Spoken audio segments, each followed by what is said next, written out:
안녕하세요. 리얼인문학 박서영입니다. 오늘 랜선 인문학 여행 두 번째 시간입니다. 네, 저번 주에는 제가 빈센트 반 고흐와 함께 유럽으로 떠나는 그런 여행 시간 가져봤고요. 오늘의 주인공은 누구일까 많이 궁금하실 텐데 오늘은 여러분들이 살면서 꼭 한 번은 읽어보셨을 책의 주인공입니다. 네, 바로 어니스트 해밍웨이라고 하는 작가인데요. 미국의 작가죠. 또 노벨 문학상을 타기도 했던 정말 위대한 그런 작가입니다. 자, 이 어니스트 해밍웨이의 작품들을 감상하실 때 조금 어려우셨을 수도 있어요. 노인과 바다 같은 것들 아주 쉽게 읽을 수 있는 그런 책은 아니겠죠. 그래서 여러분들 오늘 책 읽으실 때, 책 접하실 때 조금 더 쉽게 이해하실 수 있도록 제가 도와드리도록 하겠습니다. 또 그와 더불어서 랜선으로 여행 떠나볼 텐데 오늘은 프랑스로 가보려고 합니다. 사실은 이 해밍웨이는 미국 작가이기 때문에 미국의 뭐 키웨스트라든지 다른 곳에서 또 쿠바에서도 많이 거주를 했었지만 오늘은 해밍웨이의 무명 시절을 제가 살펴볼 거예요. 어떤 과정을 거쳐서 이렇게 해밍웨이라고 하는 대단한 작가가 탄생을 했는지 그 무명 시절 이야기 들려드리도록 하겠습니다. 제가 첫 번째 시간에서 이 작가들은 정말 그 어린 시절이 평범하지 않았다라는 이야기 들려드린 것 같아요. 아마 기억하고 계실 텐데요. 그러면 작가들은 어떻게 정말 어린 시절을 어떻게 보냈는가 많이 궁금하실 텐데 해밍웨이 역시 어린 시절이 평탄하지는 않았습니다. 자, 해밍웨이는 아버지는 의사 선생님이셨고요. 이제 어머니는 오페라 가수 출신이셨어요. 그래서 제가 볼 때는 해밍웨이의 예술가적 유전자는 전부 다 어머니한테 받은 게 아닐까 그런 생각을 해요. 어머니가 뭐 가수로서 역량도 가지고 계셨지만 또 글을 굉장히 잘 쓰셨거든요. 그래서 해밍웨이는 어린 시절에 그 아버지와 어머니 상당히 유복한 시절을 보냈을 것으로 예상이 됩니다. 아버지가 의사 선생님이셨기 때문에. 그리고 아버지는 아주 가정적이셨어요. 가정적인데 반대로 또 어머니가 아주 약간은 강인한 성격, 센 성격을 가지고 계셨죠. 그래서 어머니가 제가 볼 때는 약간 그 아버지와 어머니 역할이 좀 뒤바뀐 거 아닐까. 왜냐면 아버지는 진찰하러 이제 사무실에 가서도 환자들을 보면서도 집에 전화를 해가지고 지금 내가 오븐에 뭐 음식을 넣어놨는데 그거를 뭐 지금 꺼낼 때가 됐다 이런 거를 자기가 그렇게 전화로 전달할 만큼 굉장히 가정적인 성격이셨죠. 반면에 또 아버지가 사냥을 아주 좋아하기도 했고 또 사냥 말고도 굉장히 남성적인 여러 가지 낚시라든지 그런 것들을 해밍웨이를 어린 시절부터 데리고 다니면서 그런 남성적인 취미를 같이 즐기게 되죠. 이런 아버지의 영향으로 해밍웨이는 나중에 아주 그 남성적인 마초적인 그런 작가로 거듭나게 되고요. 어머니의 영향으로 이제 예술가로 또 거듭나게 됩니다. 자, 그런데 해밍웨이의 어머니와 해밍웨이 사이에 아주 큰 마찰이 일어나게 돼요. 사실 이 이야기는 제가 제 책 랜선 인문학 여행에 자세히 써놨으니까 더 궁금하신 분들은 책을 보셔도 좋을 것 같아요. 제 책이 지금 윌라라고 하는 오디오북에도 이번에 서비스가 시작을 했거든요. 그래서 혹시 뭐 활자가 불편하신 분들은 윌라라고 하는 오디오북에서 책을 접하셔도 좋겠습니다. 자, 해밍웨이가 사춘기가 됐어요. 근데 어머니와 큰 마찰을 일으키게 되면서 사실은 해밍웨이는 나중에 성인이 돼서도 어머니와 그 화해를 하지 못했습니다. 그래서 어머니의 장례식에도 가지 않을 만큼 정말 말 그대로 의절을 한 것을 알 수가 있죠. 이런 것들을 보면은 참 정말 어렸을 때 얼마나 큰 상처를 입었을까 이제 그런 예측이 조금 가능하죠. 자, 이렇게 자라난 해밍웨이는 원래 어릴 때부터 작가가 되려고 하는 꿈을 가지고 있었습니다. 자, 작가가 돼야겠는데 그러면 대학을 과연 가야 하나? 이런 질문에 부딪히게 됐어요. 근데 해밍웨이가 생각할 때 작가가 되는데 대학이 과연 도움이 될 것인가 라는 질문을 했을 때는 별로 도움이 안 되는 것 같은 거예요. 그러면은 내가 굳이 대학을 갈 필요가 있을까라고 생각을 하고 일부러 가지 않았습니다. 그런데 나중에 돼서도 사실은 뭐 자기가 대학을 나오지 않은 거에 대해서 아무런 뭐 열등감이라든지 아무런 후회 그런 게 없었어요. 해밍웨이 같은 경우는 전혀 없었다고 봐도 무방합니다. 나중에도 자기가 그 문학을 가르치던 자기 후배, 멘티죠. 멘티에게 뭐라고 이야기를 했냐면, 작가가 정말로 역량을 가지고 있다면 전업 작가가 될 것이지 뭐하러 대학 교수가 됐겠느냐, 이런 이야기를 하기도 했어요. 근데 해밍웨이 시절에는 어쩌면 그 말이 맞았을지도 모르지만 지금은 노벨문학상 수상자 중에도 대학 교수님 출신들이 많기 때문에 아마도 지금 이야기하기는 조금 오래된 어록이 아닐까, 그런 생각을 해봅니다. 자, 그래서 해밍웨이는 대학을 가지 않고 무엇을 시작했느냐, 기자 생활을 시작합니다. 캔자스 시티라고 하는 이 신문사에서 일을 하게 됩니다. 자, 여기서 일을 하면서 자기가 작가, 전업 작가로서 어떤 예행 연습을 시작을 하게 돼요. 자, 근데 이렇게 뉴스를 하게 되면서, 신문 기자를 하게 되면서 해밍웨이는 작가로서 배울 것은 전부 다 배웠다라고 할 만큼 이 기자 생활에 아주 애착을 가지고 있었어요. 자, 기자 생활을 열심히 하고 있는데 어마어마한 사건이 터졌죠. 바로 제1차 대전입니다. 세계대전이 발발을 하게 됐어요. 1차 대전이 발발했는데, 원래 보통은 우리가 군대를, 요새는 이제 군대를 많이 안 가려고 하는 경향이 있는데, 예전에 제가 작가들을 보면 사실 전쟁 경험이라는 거를 직접 할 수가 없잖아요. 지금은 우리가 뭐 영화도 있고 뭐 TV로 TV 뭐 CNN 뉴스라든지 이런 것으로 전쟁의 어떤 그 참상을 실제로 눈앞에서 볼 수가 있지만, 옛날에는 그냥 전해 듣는 이야기예요. 그러다 보니까 이게 어떤 무용담 같은 이야기가 되어서 군인을 열망하는 젊은이들이 굉장히 많았습니다.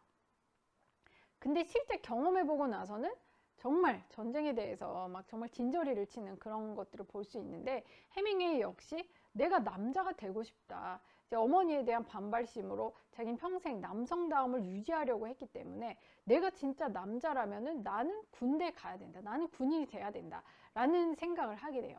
자, 그러다 보니까 군대에 가야 되는데, 문제는 해밍웨이가 시력이 안 좋아요.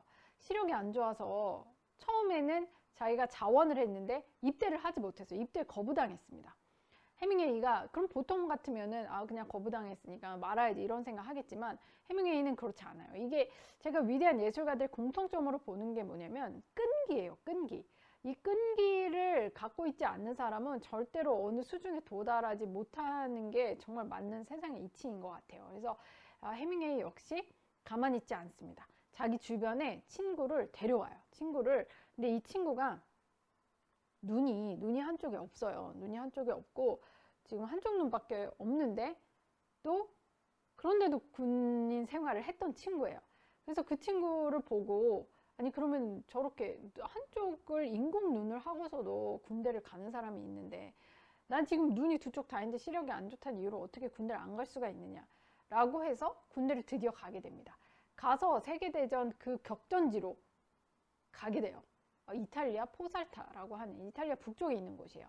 이 포살타라는 곳에 가게 됩니다. 가서 지금 입은 제복 사진을 보시게 되는데, 상당히 미남이죠. 정말 너무 잘생겨가지고, 저도 옛날에 제가 어릴 때 이 사진을 처음 보고, 아니 작가가 뭐 이렇게 쓸데없이 이렇게 잘생길 필요가 있나 이런 생각을 한 적이 있는데, 이 당시 작가들은 제가 보면은 다 잘생겼어요.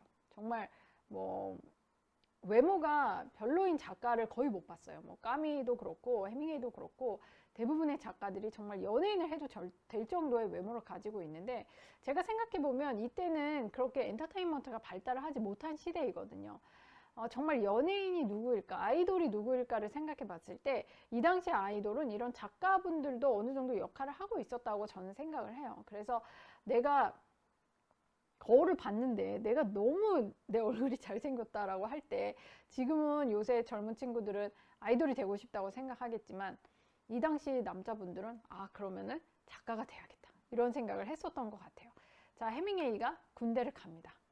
자, 군대를 갔을 때 이 사진, 정말 뭐 이런 거를 요새 우리가 만찢남이라고 얘기를 하죠. 그리고 정말 해밍웨이의 리즈 시절을 볼 수 있는데, 제가 보면은 정말 이 얼굴이 톰 크루즈랑 레오나르도 디카프리오 이렇게 반반 섞으면 이 얼굴이 딱 나오는 것 같아요. 자, 이런 외모로 정말 꽃다운 20살의 나이에 군대를 가게 됐어요. 근데 갔는데 가자마자 사고가 일어난 거예요. 근데 해밍웨이 같은 경우는 평생 동안 사건 사고에 휘말리는 그런 모습을 볼 수 있어요. 인생 내내 조용할 날이 없어요. 어마어마한 사건 사고, 제가 뭐 오늘 강의 동안 계속 설명을 해드리겠지만, 자, 이렇게 갔을 때 가자마자 거의 뭐 일주일 만에 구급차를 운전하다가 다리 옆에서, 그 구급차 운전하던 차 옆에서 폭탄이 터집니다. 자, 이렇게 폭탄이 터지다 보니까 파편이 전부 다리에 박히게 됐어요. 와, 이게 숫자가 또 223개라고 나오네요. 근데도 철이 들어가지고 부모님한테는 전 괜찮다, 전 잘 지내고 있다, 이렇게 이 당시에 쓴 편지가 있어요. 근데 개인적으로 이때는 어떤 경험을 했냐면, 나는 이때 거의 죽었다. 왜냐면 해밍웨이가 무슨 얘기를 하냐면, 여기 글에 썼듯이 몸에서부터 뭔가 빠져나가는 걸 자기가 느낀 거예요. 하지만 살아난 거죠. 근데 이분이 정말 제가 볼 때는 불사조에 가까운 게, 평생 동안 어마어마한 사고를 겪어요. 뭐 비행기 추락사고, 사실 비행기 추락사고에서 살아남는다는 거는 제가 볼 때 정말 거의 불사조가 아닌가 싶은데, 비행기 추락사고, 그 다음에 자동차도 전복사고가 있었고요. 그 외에도 전쟁이면 전쟁을 항상 나갑니다. 본인이 종군기자로서 늘 전쟁의 한복판에 있는 것을 이분이 즐겨요. 그리고 뭐 아프리카도 가고 뭐 사냥도 하고 뭐 별의별 경험을 다 하는데도 그때마다 살아나요. 그러니까 얼마나 이 신이 이 생명을 아꼈는가를 볼 수 있는데, 이 재능을 아낀 거죠. 정말 너는 위대한 작가이기 때문에 죽을 뻔했던 거를 계속 신이 살려준 것 같아요. 그런데 결국 자살로 생을 마감하게 됩니다. 자, 어쨌든 이때 다리에 파편이 박히지만 이 사람이 병원에 입원했어요. 입원해서 이제 살아나게 되는데, 이렇게 목발을 진 사진을 볼 수 있죠. 그러면서 병원에 들어갔는데 이렇게 침대에 누워있는 사진인데, 미소가 정말 거의 살인 미소에 가까워요. 정말 너무 그 아이돌스러운 이런 미소를 지니고 있는데, 자, 이렇게 지내다 보니까 당연히 병원에 가면은 간호사분들이 있고 인기를 독차지하게 됐어요, 해밍웨이가. 여기서 해밍웨이는 첫사랑에 빠지게 됩니다. 해밍웨이 인생에서 아주 중요한 사건이에요, 이 사건이. 그리고 해밍웨이는 본인의 경험을, 뭐 해밍웨이뿐만 아니라 제가 첫 강의 시간에 말씀드렸다시피 모든 예술가가 자기의 경험으로 소설을 써내고 또 그림을 그리다 보니까, 해밍웨이 역시 이때 경험을 바탕으로 소설을 써내게 되죠. 자, 여러분들 좀 짐작이 가실 겁니다. 자, 간호사와 군인의 사랑 이야기. 자, 이 이야기는 해밍웨이의 유명한 소설 중에 어떤 소설일까요? 네, 아마 지금 다들 이 강의 보시면서 대답을 하셨을 거라고 생각하는데, 무기여 잘 있거라 라고 하는 소설입니다. 자, 이 소설을 해밍웨이가 써내게 됐어요. 물론 한참 후의 일이죠. 이 당시에는 이 실연을 당하고 나서 너무 정신이 없어가지고 이분이 그 상처에서 헤어나오지 못할 정도로 일생일대의 그런 대사건이었습니다. 왜냐하면은, 자, 해밍웨이는 이때 20살이에요. 그런데 이때 만난 간호사, 이 여자분이 아그네스라고 하는 여자분입니다. 근데 이 여자분이 나이가 벌써 그때 28이에요. 자, 그러다 보면 남자랑 그 미래를 생각하기에는 일단 너무 어린 거예요. 그리고 대학도 나오지 않았고, 앞으로 무슨 직업을 가질 거냐라고 물어봤을 때 작가가 되겠다고 얘기를 한단 말이에요. 그러면은 여자 입장에서 작가가 된다 그러면은 혹시 뭐 소설은 써놓은 게 있니? 아니면 어떤 습작들은 있니? 라고 물어봤을 때 아직 없는 거예요, 그게. 그러면은 아직 작품도 하나도 써내지 못했고, 대학도 나오지 않았고, 나이도 너무 어린데, 이런 남자와 미래를 생각하기는 약간 이제 여자로서 조금 무리가 있는 거죠. 근데 둘이 정말 이제 너무 사랑하면서 해밍웨이가 미국에 가게 됐는데, 미국에서 돌아오면 우리 결혼을 해서 여기 유럽에서 살자라고 철석같이 약속을 했어요. 자, 그리고 나서 해밍웨이는 미국으로 가게 됩니다. 근데 미국에 갔더니 가자마자 편지가 오는 거예요. 무슨 편지 있는지 여러분들이 다 예상을 하시겠죠. 이 여자분에게 남자친구가 생겼어요. 정말 그 미래가 확실한 장교분과 사랑에 빠지면서 내가 그 사람과 결혼하게 됐다라는 이별의 편지를 보내게 됩니다. 물론 그 편지에 쓴 그 사람과 결혼하지는 않았지만 해밍웨이는 그 편지를 받고 세상이 두 쪽 나는 것 같은 그런 상처를 받게 돼요.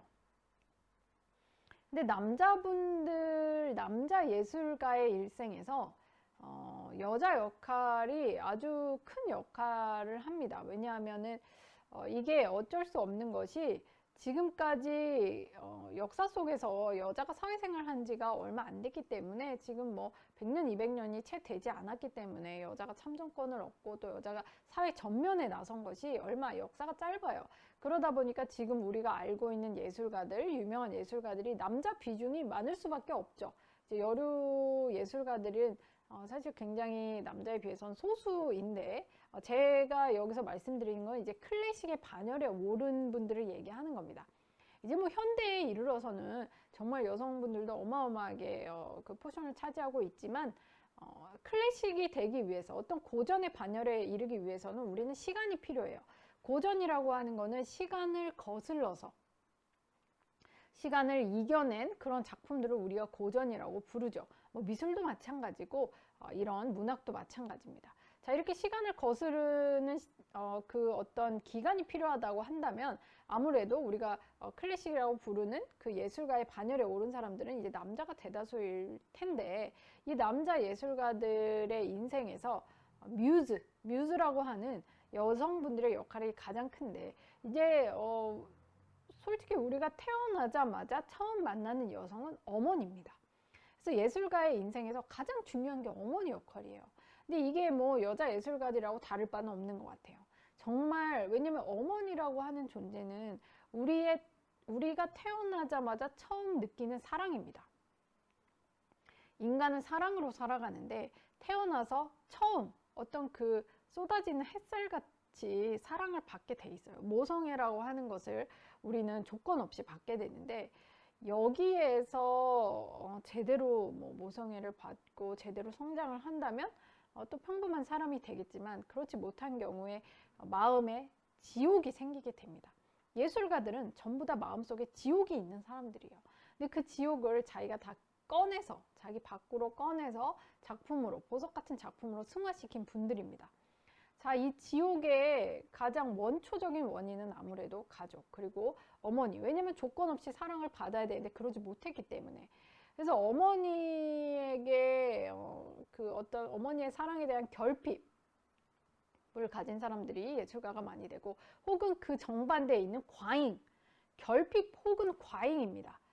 그러지 않고는 뭐 정말 뭐 정상적인 사랑을 받으면 정상적인 사람이 되는 거니까 결핍 혹은 과잉인데 자 이렇게 해밍웨이 같은 경우 아까 제가 말씀드렸다시피 결핍이 있었고 그 자세한 내용은 또 제 책에서 확인하실 수 있어요. 자 이렇게 자기 어머니에게서 일단 결핍이 생겼는데 첫사랑에게서 또 결핍이 생기게 됩니다. 자, 이 상처를 평생 지니고 살면서 해밍웨이는 그 뒤에 만난 여자들에게는 거의 제가 볼 때는 복수를 하면서 살지 않았나 그런 생각을 해요. 자, 해밍웨이는 결혼을 총 몇 번 했느냐? 4번을 하게 됩니다. 그냥 공식적인 결혼을 4번 하게 되고 그 외에도 이제 많은 여성분들을 사귀게 되는데 자기가 이때 어머니에게 거부당하고 첫사랑에게 거절당한 이유는 항상 자기가 먼저 여자를 떠납니다. 그 뒤엔 절대 채이지 않아요. 그러니까 그 전에 자기가 먼저 관계를 정리하는 그런 모습을 보입니다. 자, 이 첫사랑에게 받은 어마어마한 정말 폭탄과도 같은 폭격을 맞은 것과도 같은 이 상처를 견디고 나서 해밍웨이는 헤들리라고 하는 여성분을 만납니다. 엘리자베스 헤들리라고 하는 여성분인데요. 자, 이 여성분은 조금 전에 소개해드린 아그네스처럼 나이가 엄청 많아요. 거의 7, 8살의 연상입니다. 제가 볼 땐 첫사랑의 어떤 보상심리라고 볼 수 있는데 자 그러면서 결혼을 했잖아요. 결혼을 했을 때 이 헤들리는 굉장히 먼 곳에 살고 있었어요. 데이트가 잘 안 돼요. 근데 해밍웨이가 기차를 타고 이 헤들리를 만나러 가야 되는데 너무 멀리 있다 보니까 기차값이 없는 거예요.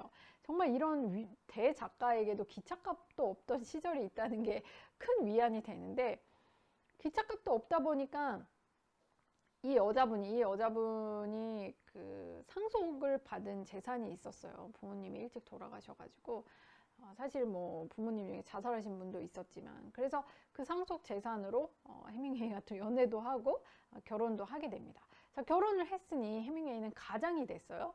자, 가장이 돼서 자기가 직업을 구해야 되는데 기자를 다시 지망을 하게 됩니다. 그래서 토론토 스타라고 하는 기자가 되어서 이 헤들리와 함께 특파원 생활을 나가게 돼요. 자, 이 특파원 생활을 한 곳이 바로 프랑스 파리고, 이 특파원 생활을 하면서 그 적은 봉급을 가지고 계속 자기가 전업 작가가 되기 위해서 습작을 거듭한 그 무명 시절이 바로 해밍웨이의 프랑스 파리 시절입니다. 근데 이 시절이 왜 중요하냐면, 그러니까 첫 부인하고 살던 시절이 파리 시절인데, 해밍웨이는 대학을 나오지 않았는데 나중에 본인이 나는 파리에서 배울 것을 다 배웠다. 파리는 나의 대학이었고 또 파리는 나의 애인이었다. 이렇게 표현을 하고 있어요. 거기다가 그 나중에 해밍웨이가 여러분들 아시다시피 자살로 생을 마감하게 되는데, 자살을 하기 직전에 해밍웨이가 쓰고 있던 회고록이 있었습니다. 자, 근데 회고록을 쓸 때는 보통 사람들이 가장 자기가 좋았던 추억을 떠올리기 마련이죠. 해밍웨이는 이 회고록을 쓰던 시절에 자기의 첫 번째 부인이었던 헤들리에게 전화를 합니다. 내가 지금 헤들리랑 함께 살던, 당신과 함께 살던 그 시절에 대해서 회고록을 쓰고 있다. 그래서 생각이 나서 연락을 했다라는 그런 이야기를 했어요. 헤들리는 그때 이미 재혼을 해서 살고 있었는데, 네, 맞습니다. 이 둘은 이혼을 하게 됐거든요. 근데 해밍웨이는 나중에 자기가 죽기 직전에 가장 그리워했던 곳이 파리다 라고 여러분들이 생각하시면 되겠어요. 그래서 해밍웨이에게 프랑스 파리는 그냥 파리가 아니라 자기를 키워준, 자기를 정말 성숙하게 만들었고 자기의 문학을 만들었고 그랬던 곳이다 라고 생각을 하셔도 좋을 것 같아요. 자, 파리에서 달콤한 신혼생활을 이 둘이 즐기고 있을 때 문제가 생기게 돼요. 해밍웨이가 다른 사랑에 빠지게 됩니다. 와이프를 두고. 근데 이 여자분이 해밍웨이의 여자친구가 된 이 분이, 그러니까 부적절한 여자친구가 되었는데, 이분의 이름이 폴린 파이퍼라고 해요. 지금 사진에 보시는 이 여자분인데, 이 폴린이라고 하는 분이 누구였냐면 조금 전에 보신 헤들리의 여자친구입니다. 헤들리의 친구예요. 그러니까 해밍웨이는 자기 와이프의 친구와 사랑에 빠지게 된 거예요. 정말 좀 이게 아침 드라마처럼 너무 기가 막힌 스토리인데, 이 폴린과 사랑에 빠졌을 때 해밍웨이는 충분히 죄책감을 가지고 있었어요. 그러면서 이혼을 할 생각은 없었습니다. 근데 지금 여러분들이 보시다시피 폴린은 굉장히 짧은 쇼커트를 하고 있어요. 근데 이 당시에 이게 100년 전이거든요. 100년 전에 여자가 쇼커트를 하는 거는 절대로 쉬운 일이 아니에요. 미국에서도 1960년대까지도 여자가 쇼커트를 하는 거는 굉장히 보수적인 사람들이 볼 때는 용납이 되지 않는 것이었어요. 그래서 이때 그 폴린 파이퍼의 그 성격을 미루어 짐작할 수 있는 게 정말 진취적이고, 그리고 이분이 또 보그라고 하는 패션지의 에디터로 활동을 하고 계셨기 때문에 아주 패셔너블하고, 그리고 부유하고, 그리고 아주 진취적인 그런 여성인 것을 볼 수가 있습니다. 참고로 말씀드리면 이 당시에 우리나라에서 만약에 단발을 했다? 그거는 조선일보에 났을 정도예요. 그 당시에 1920년대에 우리나라의 나혜석 여사라는 분이 계셨어요. 우리나라 최초의 서양화가, 여류 서양화가시죠. 근데 이 나혜석 여사가 파리에 가면서 머리를 단발을 했거든요. 그게 조선일보에 났을 정도예요. 단발을 했다. 그만큼 쇼킹한 일이에요. 그런데 쇼커트라고 하는 거는 얼마나 강인한 성격이었는지 알 수 있는 부분입니다. 자, 그래서 이 여자분이 강력하게 요구를 하기도 했고, 해밍웨이는 이혼을 하고 이 여자분과 다시 재혼을 하게 됩니다. 그리고 나서 이 두 분이 키웨스트 가서 생활을 하게 되죠. 자, 키웨스트 가서 생활하면서 무기여 잘 있거라라는 소설을 내기도 했는데, 해밍웨이의 그 작품 세계에서 이 여자분들을 얘기를 할 수밖에 없는 것이, 해밍웨이는 이렇게 사랑에 빠질 때마다 대작이 한 편씩 나와요. 근데 이거를 뭐 작가 본인이 자기가 얘기를 한 거기 때문에 어떻게 이게 미화를 할 수가 없는데, 이 여자분과 사랑에 빠지면서 자기 와이프를 놔두고 이 여자분과 몰래 사랑을 하면서 해밍웨이는 태양은 또다시 떠오른다 라고 하는 작품을 쓰게 됩니다. 자, 그리고 나서 해밍웨이가 스페인 내전에 참전을 합니다. 종군 기자로 참전을 했어요. 그러니까 전쟁을 평생 동안 두려워하지 않아요, 이분이. 스페인 내전에 가서 해밍웨이가 만난 기자 여자분이 바로 마사 갤혼이라고 하는 분입니다. 자, 마사 갤혼 역시 해밍웨이가 조금 전에 말씀드린 폴린 파이퍼와 결혼 생활 중에 스페인에 가서 마사 갤혼을 만난 거예요. 근데 이 마사 이분은 굉장히 똑똑한 여성분이에요. 이 당시 종군 기자였던 분이에요. 근데 여자가 그 당시에 종군 기자를 할 정도면 그냥 진짜 보통이 아니구나 이런 생각이 드는데, 전쟁터에 여자가 직접 가서 기사를 만든다는 것이 정말 뭐 저로서는 상상할 수 없는 일인데, 이 두 분이 스페인에서 만나게 돼요. 그러면서 폴린 파이퍼와 관계를 정리하고 다시 마사 갤혼과 결혼을 하게 됩니다. 이때 마사와 사랑에 빠지면서 해밍웨이가 썼던 소설이 누구를 위하여 종은 울리나라는 소설이에요. 그래서 자기의 스페인 내전에 갔던 경험과 또 이렇게 새로운 사랑을 찾았을 때 쓰는, 해밍웨이는 뭐라고 표현을 했냐면, 자기가 왜 사랑에 빠질 때 이렇게 대작들이 나오나, 사랑에 빠지면 그냥 단어들이 이렇게 둥둥 떠다닌대요. 보통 작가분들이 원고랑 씨름을 하잖아요. 원고를 쓰기 위해서 정말 알맞는 단어와 정말 멋들어진 그 문장 한 줄을 만들기 위해서 어마어마하게 고민을 하고 많은 그 고뇌 속에서 작품을 탄생시키는데, 해밍웨이가 말하길 사랑에 빠지면 그냥 단어가 둥둥 떠다닌대요. 내가 뭐 고뇌와 고통을 가지면서 원고랑 씨름할 필요가 없이 그냥 단어를 낚아서 원고에다가 옮기면 된다라고 얘기를 할 정도로 그렇게 그 엄청난 에너지를 갖다 주었다고 합니다. 근데 이 마사 갤혼은 자존감이 아주 높은 여성분이에요. 그래서 자기가 해밍웨이보다도 글솜씨가 더 뛰어나다고 믿었던 분입니다. 다만 나는 여자이기 때문에 평가절하되고 있는 것이다 라고 믿었던 분이에요. 그래서 나중에 실제로 해밍웨이와 이혼하고 나서 사람들이 전부 이 마사 갤혼을 부르기를 해밍웨이 엑스 와이프라고 불렀어요. 그랬을 때 마사 갤혼이 항상 화를 내면서 내가 왜 해밍웨이 엑스 와이프냐, 나는 마사 갤혼이다 라고 항상 얘기를 했어요. 그리고 실제로 이분이 나중에 퓰리처까지 수상을 하게 됩니다. 실제로 실력이 있던 분이에요. 다만 어쩌면은 그 당시 이제 그 사회 분위기상 여자로서 충분히 역량을 발휘하지 못했을 수도 있죠. 자, 이렇게 해밍웨이에게 지지 않고 부부가 라이벌 관계를 계속 유지하고 있어요. 그럼 이 뭐 긴장된 이 텐션이 계속 있기 때문에 조금 부부관계 원만하지 않았겠죠. 그래서 해밍웨이는 결국 마지막 부인인 메리 웰시를 만나게 됩니다. 자, 이렇게 해밍웨이는 4명의 부인을 과 함께 결혼 생활을 하게 돼요.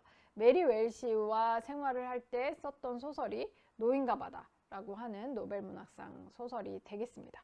자, 이렇게 4명의 해밍웨이 부인을 제가 설명을 간략히 드렸죠. 왜냐면 작품이 탄생하는 데 중요한 뮤즈 역할을 했기 때문에 제가 알려드렸고, 이 중에서 오늘은 첫 번째 부인인 엘리자베스 헤들리와 함께 살던 시절에 대해서 제가 함께 여행하면서 제가 찍어온 사진과 설명을 드리도록 하겠습니다.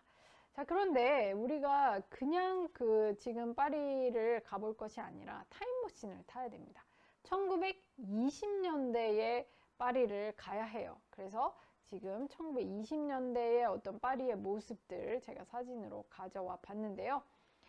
지금 그 구글맵 살짝 제가 가져왔어요. 오늘 중점적으로 파리에서 돌아볼 곳은 파리 세느강 남쪽입니다. 네, 그래서 사실은 근데 요거를 레프트 뱅크라고 해서 강의 좌측이라고 불러요. 네.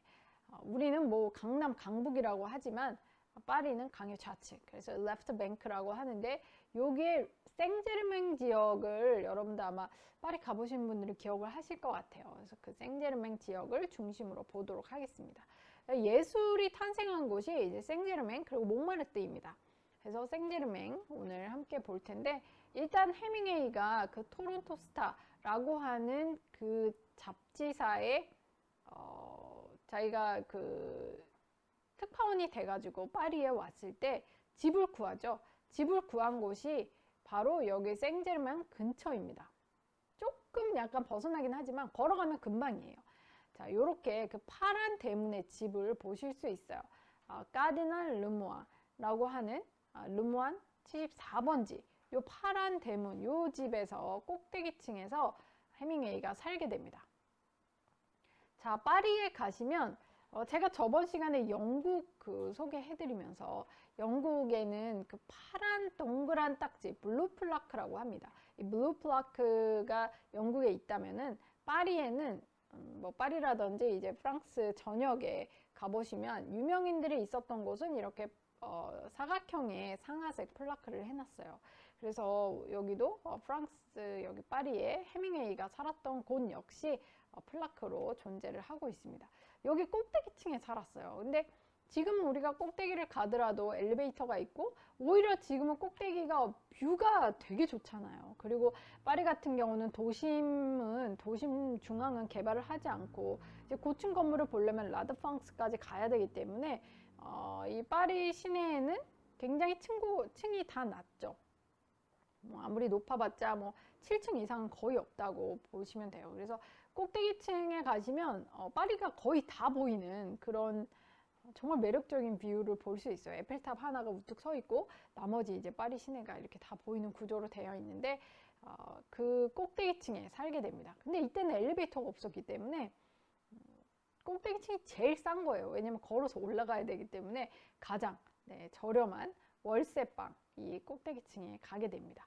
자, 여기에서 초반엔 너무 가난했어요. 특파원 월급이 너무 적었기 때문에 해밍웨이가 뭐 이런 썰도 있어요. 해밍웨이가 정말 뭐 공원에 비둘기까지 잡아먹었대, 이런 썰도 있어요. 뭐 고기를 먹지 못해서. 근데 제 생각에 그 정도는 아니었을 것 같고, 근데 프로이트도 그렇고 해밍웨이도 그렇고 약간 자기가 어려웠던 시절을 이렇게 극복하고 이렇게 대단한 사람이 됐다, 이런 거를 좀 강조해서 부풀려서 얘기하는 게 있는 것 같아요. 그래서 해밍웨이가 정말, 근데 실제로 장작 살 돈은 없었던 것 같아요. 여기가 파리가 이제 겨울에 습하잖아요. 겨울에 습하고 여름에는 건조해요. 우리나라랑 정반대인데, 그러다 보니까 겨울에 아주 뭐 습기가 막 차니까 더 추운 거를 느낄 수 있는데, 장작을 떼지 못했던 것 같아요. 정말 그 조강지처와 함께 자기가 문학 생활을 하기 위해서 힘든 생활을 했었던 거는 맞던 것 같습니다. 자, 여기에서 정말 돈은 없지만 달콤한 이런 생활을 했었어요. 해밍웨이가 루틴이 뭐 해밍웨이뿐만 아니라 위대한 작가들의 루틴이 굉장히 단순합니다. 제가 노벨문학상 작가들의 그 작업 패턴 같은 걸 보면, 제가 네이버 오디오 클립에 이제 팟캐스트 방송 계속 올리고 있는데, 거기에 노벨문학상 작가 특집도 제가 다룬 적이 있어요. 근데 제가 정말 그 세계에서 가장 위대한 작가들이라고 하더라도 루틴이 굉장히 단순합니다. 예술가들이 정말 그 딱 프레임, 딱 틀이 딱 있는 그런 생활을, 딱 규격화된 딱 생활을 하는데, 대부분의 작가들은 아침 일찍 일어나요. 요거 거의 공통이에요. 아침 일찍, 뭐 일어나는 시간은 저마다 다릅니다만 뭐 4시, 5시, 6시 뭐 이렇게 일어나는데, 일어나가지고 일단 먼저 뭐 요새는 요새는 다 워드로 쓰지만, 요새 노벨문학상 작가들은 다 이렇게 워드로 쓰긴 하지만, 해밍웨이 같은 경우는 이제 아침에 새벽에 일어나면서 연필을 깎아요. 이 연필로 원고 써야 되니까. 그래서 연필을 깎고 나서 새벽에 잠깐만 일을 합니다. 근데 이거는 지금 현대의 노벨문학상 작가들도 똑같아요. 작업량이 많을 것 같은데 그냥 하루 종일 이렇게 엉덩이 붙이고 앉아가지고 하루 종일 이렇게 작품을 쓸 것 같은데, 그렇지 않다는 거죠. 정말 하루의 일과의 한 반나절도 되지 않는 시간을 작업에 쏟아붓습니다. 물론 굉장히 집중해서 쏟아붓죠. 해밍웨이 같은 경우는 하루에 500단어를 쓰는 것을 자기의 어떤 목표로 삼았고, 제가 보니까 요즘 그 노벨문학상 타신 작가분 중에 어떤 분은 A4 반장, 하루에 자기에게 부과한 것이 A4 반장입니다.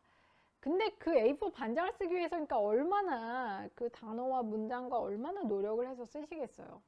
자, 해밍웨이도 하루에 오전 중에만 살짝 일을 하고, 오후에는 그럼 작가들이 뭐를 하느냐? 논다는 거예요. 그냥 놉니다.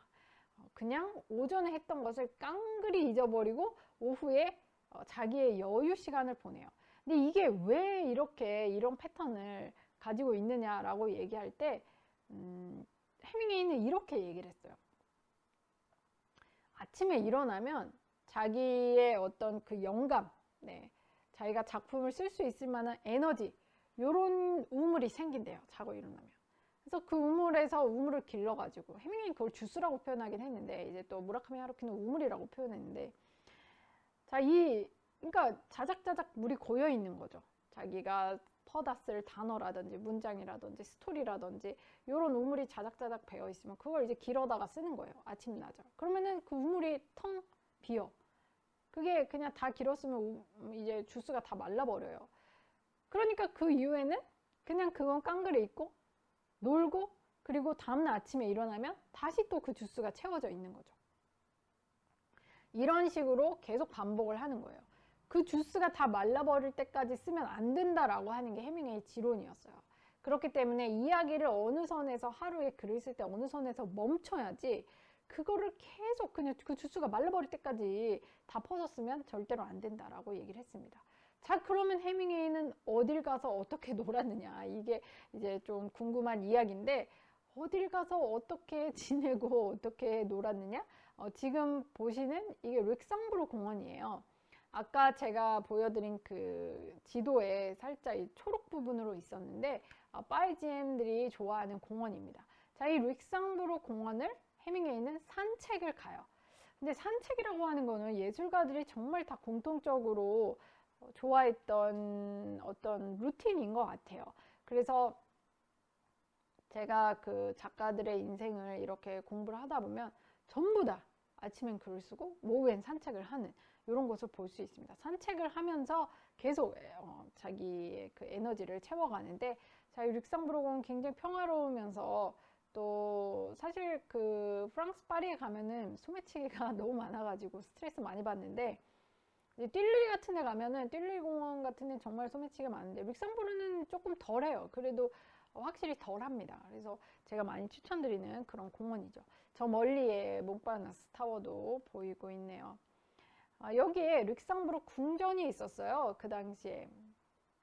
이제 지금은 뭐 인상파 화가들의 작품들이 전부 오르세에 있습니다만은, 당시에는 요 룩셈부르크 안에 있었어요. 그래서 해밍웨이가 저 룩셈부르크 미술관에 가가지고 그림들을 보게 되는데, 해밍웨이가 중점적으로 보았던 그림이 세잔입니다. 폴 세잔이라고 하는 인상파 화가의 그림인데, 이 세잔의 그림을 많은 분들이 아마 딱 떠오르는 것이 사과 그림일 거예요.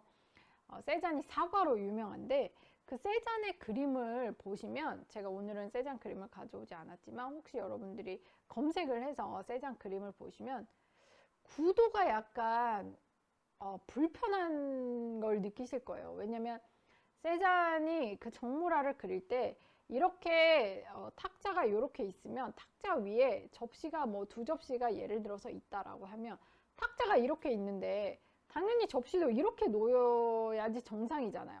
탁자가 있으면 그 탁자 위에 당연히 탁자의 그 결대로 이렇게 접시가 놓이는데, 세잔의 그림을 보잖아요. 그러면은 접시가 뭐 하나는 이렇게 놓여 있기도 하지만 하나는 이렇게 돼 있어요.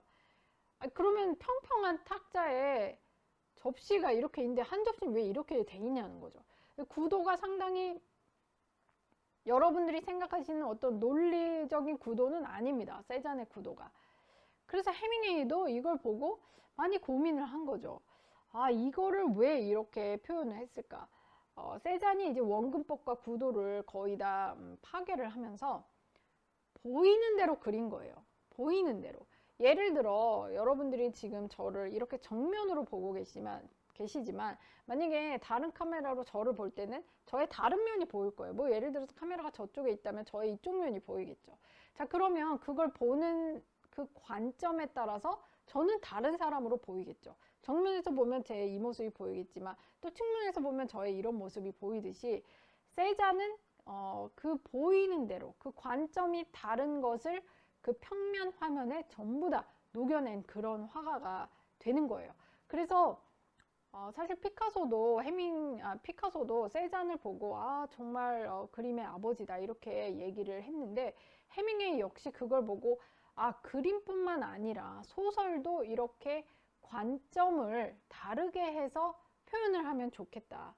그러니까 뭐 소설의 배경이 나온다고 할 때 그 배경을 이렇게 쫙 가면서 뭐 읊어주는 게 아니라, 뭐 나무가 있고 뭐 강물이 있고 이렇게 읊어주는 게 아니라, 자기가 더 도드라지게 말하고 싶은 거는 더 강조해서 말하고, 어떤 거는 작가 시점에서 중요하지 않은 건 뒤로 빼고, 이런 것들을 얘기하는 거예요.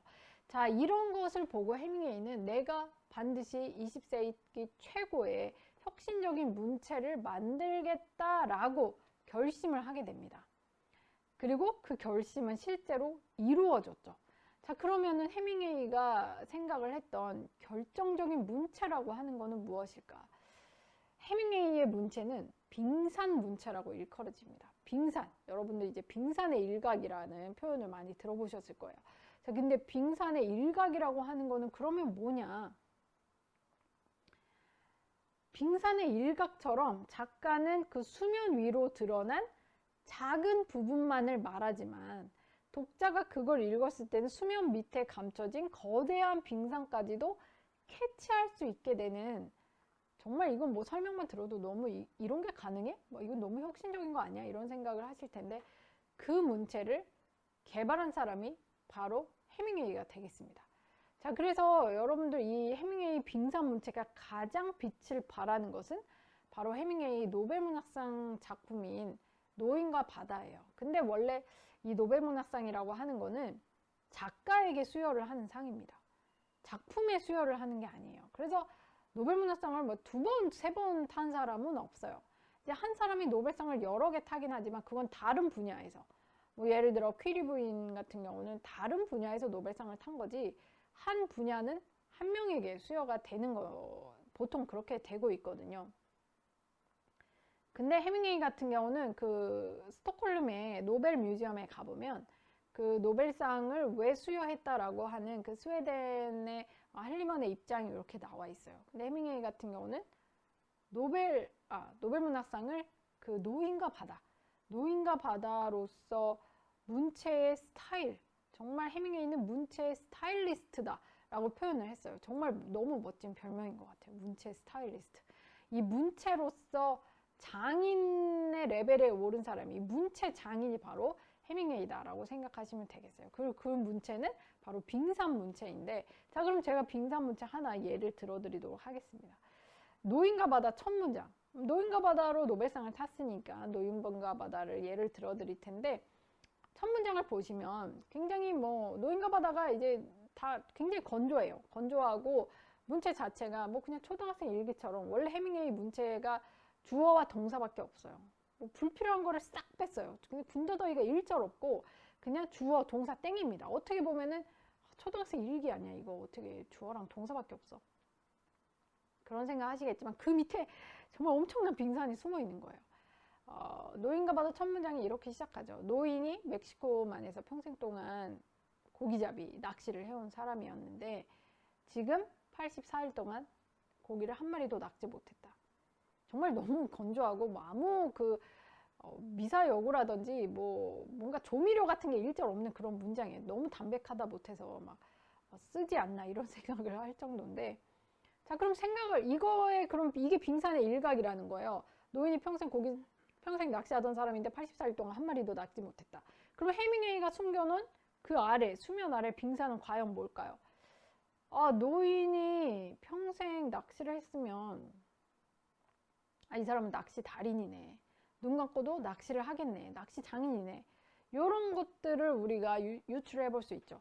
근데 2달 반, 거의 뭐 84일이면은 3달이 좀 안 되는 기간인데, 아니 그동안 물고기를 한 마리도 못 낚았다? 아니 이 사람이 낚시 달인인데, 평생 낚시했던 낚시 달인이 2달 반 동안 하나도 못 낚아서, 아 그러면은 굉장히 이거 열받겠다. 이거 너무 이제 짜증나는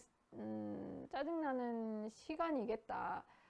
굉장히 뭐 스스로 자책을 할 수도 있고, 뭐 의기소침할 수도 있고, 노인이 별로 기분이 안 좋겠구나. 이런 것들은 우리가 유추를 할 수 있다는 거예요. 작가가 그걸 일일이 설명해 주지 않는다는 거예요. 해밍웨이가 거기다 친절하게 이 사람 평생 고기잡이를 낚시를 해가지고 낚시 달인이고 눈 감고도 낚시하고 이런 이야기는 일절 뺀다는 거예요. 그냥 팩트만 말하는 거예요. 팩트만. 그리고 그 밑에 근데 2달 반 동안 한 마리도 못 낚았다 했을 때, 못 낚아서 이 사람이 기분이 어떻고 뭐 짜증이 났고 의기소침하고 이런 얘기는 다 뺀다는 거예요. 기름기 쫙 빼듯이 다 빼도 그거를 독자들이 다 캐치를 한다는 거죠. 이 빙산분체로 해밍웨이가 바로 노벨상을 탄 그런 사람이에요. 이 문체를 어디서 발견했느냐? 바로 이 릭상브르 공원 산책하면서 이 세잔의 그림을 보면서 내가 문체의 혁신을 가져오겠다라는 생각으로 이 문체를 만든 거예요. 자, 이제 2번째 파리 생제르맹에서 여행할 곳은 거트루드 스타인 여사의 집입니다. 거트루드 스타인이 누구지? 이런 사람이 있었나? 이런 생각을 하실 거예요. 이분이 바로 그 릭상브르 공원 바로 옆에 살았어요. 릭상브르 공원이 문이 여러 군데 있는데 걸어서 릭상브르 공원까지 뭐 5분도 채 걸리지 않는 그런 곳에 살았어요. 이분이 지금 보시는 이 집에 살게 됩니다. 그래서 27번지라고 쓰여 있는 아래에 보면은 또 거트루드 스타인 여사가 살았다라는 이제 플라크 보실 수 있을 거예요. 여기를 이 거트루드 스타인 여사가 미국 사람이에요. 미국 사람인데 이렇게 프랑스에 와서 파리에 자리를 잡은 사람이에요. 근데 이분이 거의 미국인의 데모예요. 데모. 그러다 보니까 해밍웨이도 미국 사람인데 파리에 오면은 거트루드 스타인 여사한테 인사를 가야 되는 거예요. 눈도장을 찍고 저 이제 미국인인데 왔습니다. 이렇게 얘기를 해야 되는 거예요. 근데 뭐 소개장이 없이는 또 안 만나줘요. 그래서 소개장을 어렵게 또 마련을 해가지고 거트루드 스타인 여사한테 갔죠. 갔는데 거트루드 스타인 여사가 원래는 글을 쓰는 사람이기 때문에 해밍웨이의 멘토로 활동을 했던 거예요. 그래서 해밍웨이를 보면서 너 글을 이렇게 써라 저렇게 써라 엄청난 조언을 해줬어요. 근데 거트루드 스타인 여사의 모습은 이렇습니다. 여러분들이 보실 때는 이 사진을 보고 어떤 생각이 드실지는 모르겠어요. 근데 이분이 뉴욕의 상속녀예요. 상속녀고 또 오빠랑 이제 재산이 있다 보니까 프랑스 파리에 그 재산을 다 싸들고 왔습니다. 다 싸들고 와서 원래는 오빠가 화가가 되고 싶어 했어요. 오빠 이름이 레오 스타인이에요. 근데 레오 스타인이 화가가 되려고 예술의 중심 파리에 왔는데 와서 루브르를 한 바퀴 돌았더니 자기는 너무 실력 차이가 나서 여기서는 도대체 게임이 안 되겠다라는 생각을 하게 됐어요. 미술을 금방 접었어요. 그리고 나서 그러면 내가 재산을 다 들고 여길 왔는데 과연 내가 뭘 해야 될까? 라고 생각을 했을 때 이 레오 스타인과 거트루드 스타인이 그러면 화가들의 그림을 우리가 무명 화가들의 그림을 구입을 해주면서 이 화가들이 정말 자리를 잡도록 해줘야겠다. 후원하는 그런 사람이 돼야겠다라고 생각을 하게 됩니다. 그리고 문학인들도 많이 도와주게 되는데 해밍웨이가 나중에 사망하기 전에 자살하기 전에 쓰고 있었던 회고록 이름이 파리는 날마다 축제라고 하는 제목이에요.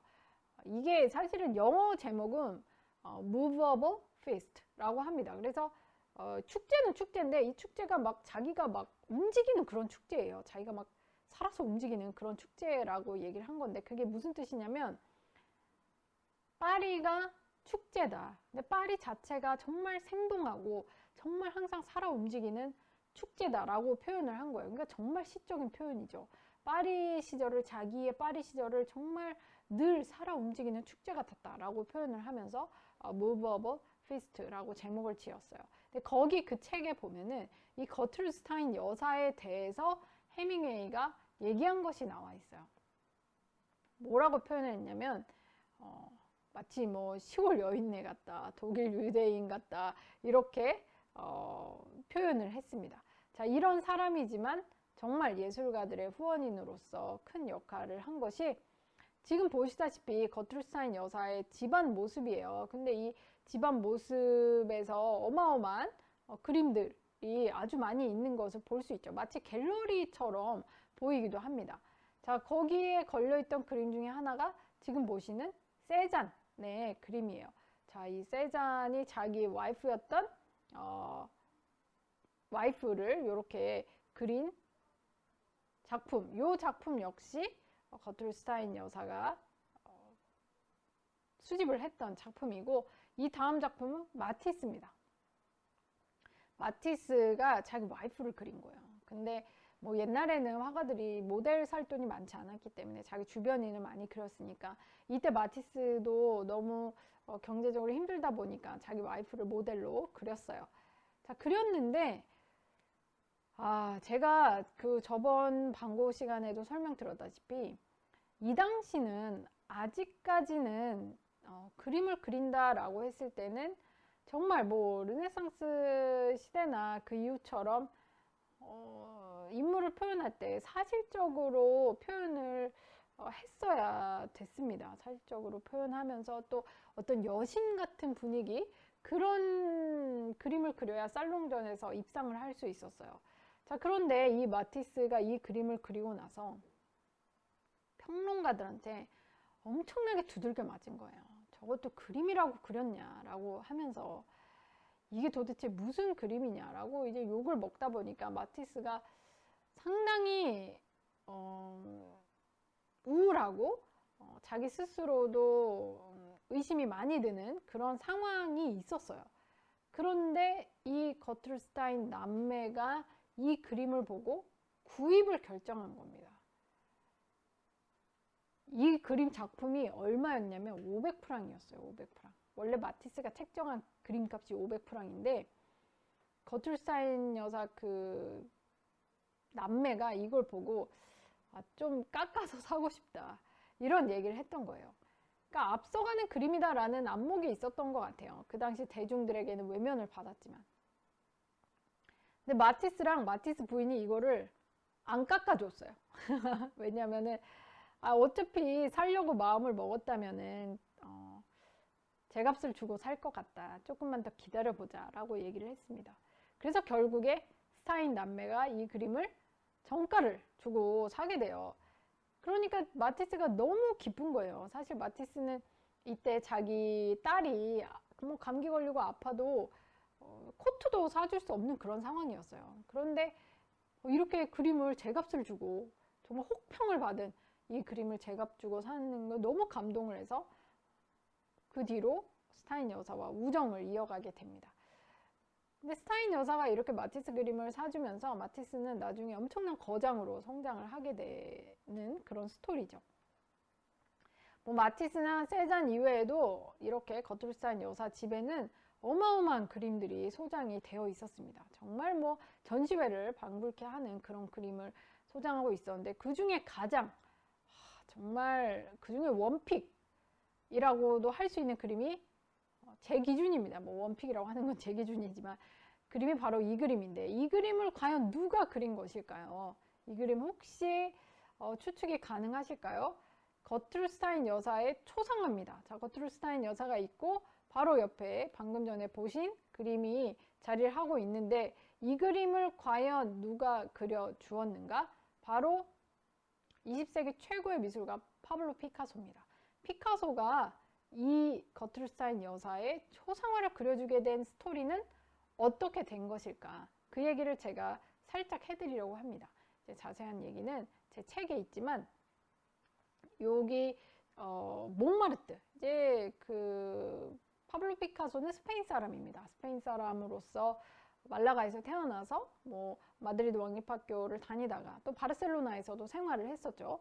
자, 그러다가 피카소는 20살에 몽마르트에 오게 돼요. 파리에 오게 됩니다. 1901년에 처음에 파리에 발을 딛게 되죠. 가난한 예술가로서 그 예술가들이 모여있는 물랑루즈, 몽마르트 이곳에서 생활을 하게 돼요. 그래서 지금도 파리의 몽마르트에 가시면 이렇게 바토 라부아라고 해서 피카소가 살았던 이곳이 남아 있어요. 물론 뭐 피카소는 그 당시 판잣집에 살았기 때문에 그게 지금 다 재건축 돼가지고 지금은 뭐 그 장소 정확히 그 장소는 아닙니다만은 이렇게 주소지에 기념처럼 해놨어요. 그래서 여러분들 저번 시간에 제가 말씀드린 몽마르트의 빈센트 반 고흐와 테오가 같이 살았던 파란집 대문, 그리고 몽마르트의 여기 바토 라부아, 여기가 정말 그 몽마르트의 투톱의 여행지가 아닐까 그런 생각을 해봅니다. 근데 몽마르트 가시면 어차피 여기에는 관광객들이 항상 빠글빠글 몰려 있어요. 뭐 그렇게 어렵지 않게 찾으실 수 있을 거예요.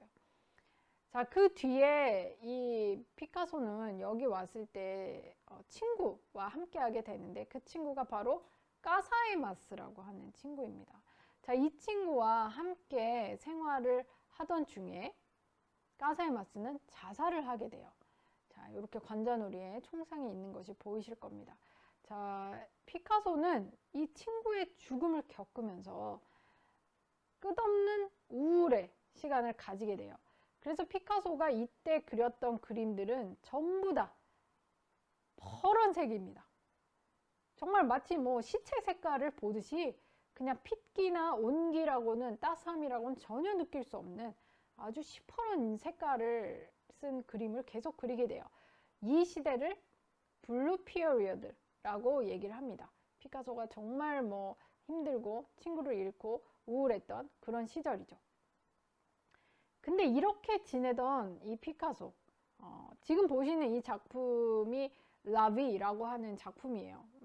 인생이라고 하는 제목의 작품입니다. 피카소가 당시 20대 피카소가 봤던 인생의 모습은 이런 모습이었던 거예요.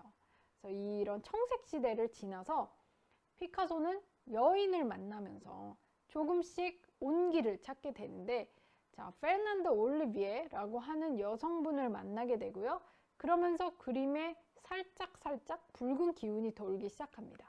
자, 요렇게 그 청색 시대에서 붉은 기운이 도는 장미 시대, 장미꽃이 빨간색이니까, 그래서 청색 시대에서 장미 시대로 넘어가는 그 과도기에 있는 그림이 바로 이 그림인데,